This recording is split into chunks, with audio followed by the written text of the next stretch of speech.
are heavy with their load of imposing volumes on scientific subjects, and the wonderful achievements of modern science are always before us, whether in our homes or in our streets, in country or town, on land or sea.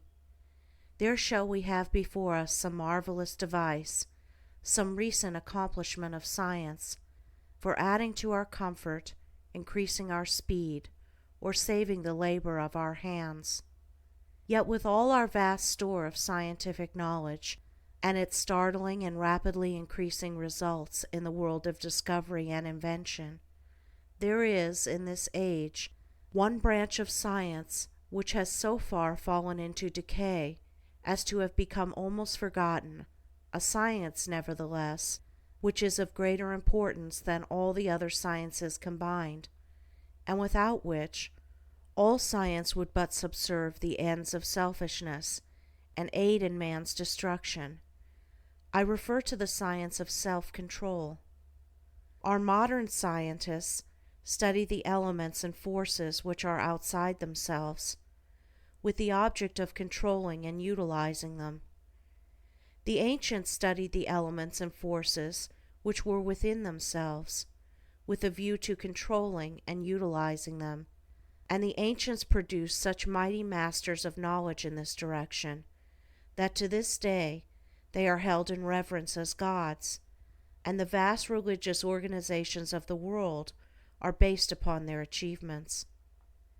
Wonderful as are the forces in nature, they are vastly inferior to that combination of intelligent forces which comprise the mind of man, and which dominate and direct the blind mechanical forces of nature.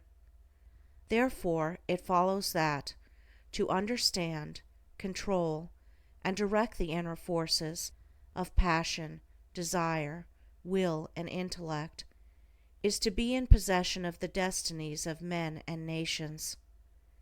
As in ordinary science, there are, in this divine science, degrees of attainment, and a man is great in knowledge, great in himself, and great in his influence on the world, in the measure that he is great in self-control.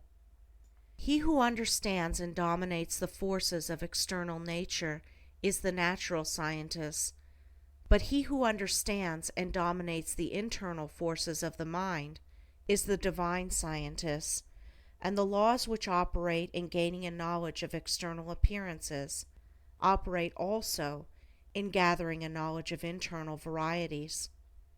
A man cannot become an accomplished scientist in a few weeks or months, nay, not even in a few years, but only after many years of painstaking investigation can he speak with authority, and be ranked among the masters of science.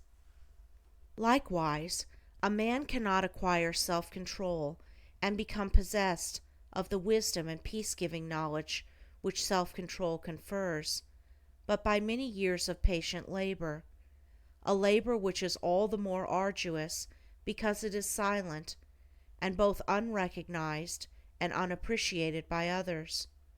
And he who would pursue this science successfully must learn to stand alone, and to toil unrewarded, as far as any outward emolument is concerned. The natural scientist pursues, in acquiring his particular kind of knowledge, the following 5 orderly and sequential steps. 1. Observation. That is, he closely and persistently observes the facts of nature. 2. Experiment. Having become acquainted, by repeated observations, with certain facts, he experiments with those facts, with a view to the discovery of natural law. He puts his facts through